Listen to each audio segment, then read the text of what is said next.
हम आपको आज बताने वाले हैं भर्तृ बाबा के बारे में।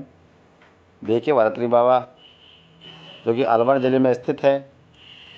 दोस्तों, प्राचीन उज्जैन में बड़े प्रतापी राजा हुआ करते थे भर्तृ महाराज। वह अपनी तीसरी पत्नी पिंगला से बहुत ही मोहित थे और अत्यंत ही विश्वास करते थे। राजा अपनी पत्नी मोह में अपने कर्तव्यों को भूल गए।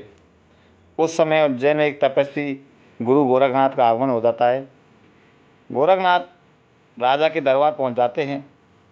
भर्तहरि ने गोरखनाथ का उचित आदर सत्कार किया। इस तपस्वी गुरु अति प्रसन्न हो जाते हैं। प्रसन्न होकर गोरखनाथ ने राजा को एक फल दिया और कहा, ये खाने से वे सदैव जवान बने रहेंगे, कभी बूढ़ापा नहीं आएगा, सदैव सुंदरता बनी रहेगी। ये चमत्कारी फल देखकर गोरखनाथ वहाँ से चले गए। राजा ने फल लेकर सोचा कि ये उन्हें जवानी और सुंदरता की क्या आवश्यकता है। क्योंकि राजा अपनी तीसरी पत्नी पर अत्यधिक मोहित थे, अतः सोचा कि यदि ये फल पिंगला खा लेगी तो वह सदैव सुंदर और जवान बनी रहेगी।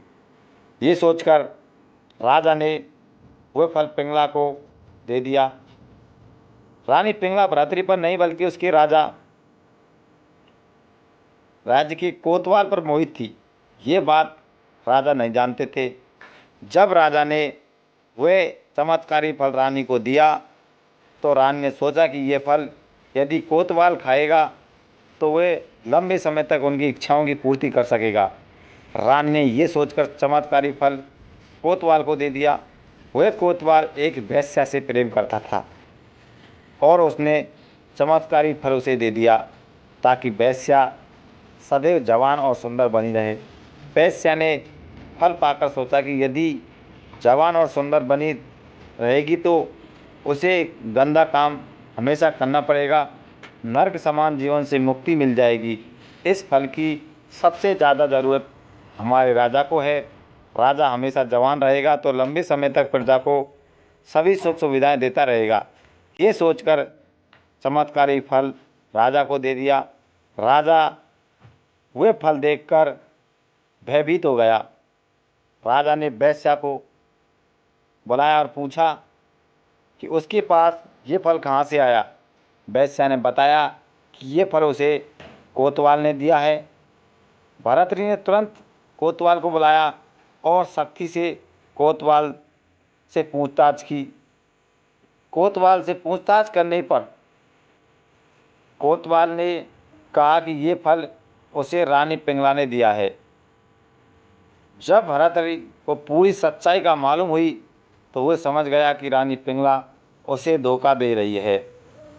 पत्नी के धोखे से भर्तहरि के मन में वैराग जाग गया और अपने पूर्ण राज्य विक्रमादित्य को सौंपकर उज्जैन की एक गुफा में आ गए। उस गुफा में भर्तहरि ने 12 वर्ष तक तपस्या की। उज्जैन में आज भी राजा भर्तहरि की गुफा है जो कि दर्शनीय स्थल के रूप में स्थित है। राजा भर्तहरि ने बैराग शतक की रचना की जो कि काफ़ी प्रसिद्ध है।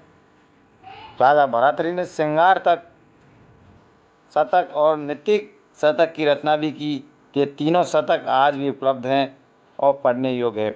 राजा भर्तहरि ने अपने पत्नी के चक्कर में उसके विश्वास पर नहीं उसके भाई को भगा दिया था। नमस्कार दोस्तों, आप देख रहे हैं हमारा ऑल इंडिया।